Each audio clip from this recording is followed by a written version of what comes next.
Um, and moving on to the ultra kind of world, with this being your first one, was there anything that you kind of experienced for the first time? So people talk about hitting the wall and various kinds of things that can happen on a marathon.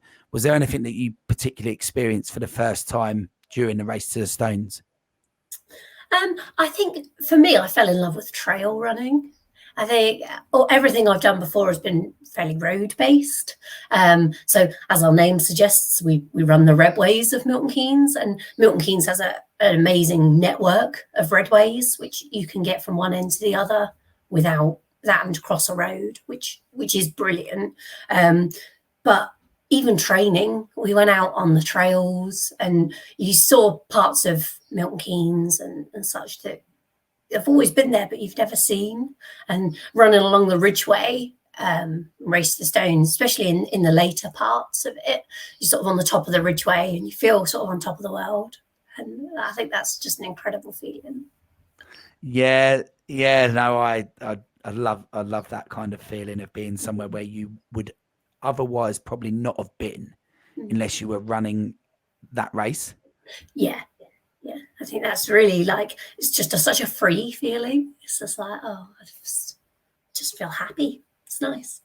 Yeah, no, that's awesome, Sarah. I love that. Mm. That's really interesting. And hopefully, the whole one of the aims of this podcast is to try and show people that, you, I, Kev, anyone that we know that runs, I would say they're all normal people, right?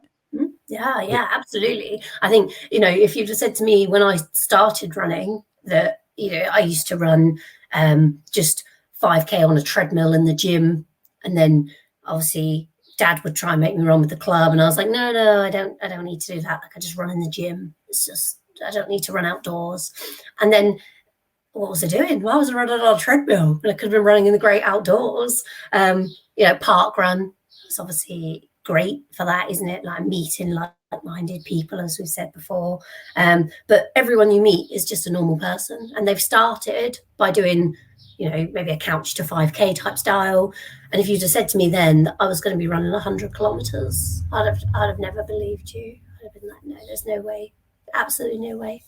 But I feel like I've learned so much by doing it about me as a person, about what I'm capable of, about the need of recovery and how important it is to recover afterwards. I think when I've done marathons in the past, I've kind of just gone, right, ticked that off, and then, right, what's next? And not really thought about recovery. Whereas, I've booked the Monday off after work so that I can focus on some like recovery time, how important it is to like stretch. And these are all things I've always been told. But as a runner, I've been a bit like, don't need to worry too much about stretching. Whereas now I see sort of more the importance of that, and hydration and nutrition while you're running, how important it is that you're getting the right hydration in so that you don't ever feel dehydrated, because obviously you can't spend the whole day dehydrated and such. Yeah, no, we're awful people when it comes to the running community for actually doing what we should do, right? Yeah, definitely. The whole, we don't like stretching, so the foam roller gets invented. We don't like foam rolling, so then we get a stick. The stick's good, but it's a bit easier than the foam roller. So then the massage gun, and it's just like you go through all these things, and the truth is really we should be doing them all.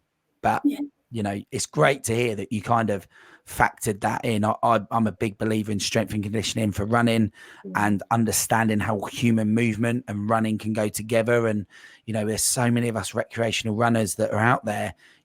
You are part of a massive network of runners over at Milton Keynes, and actually, as a percentage, when I look at my club, there's not many doing the basic stuff that they could do that doesn't cost anything extra. No.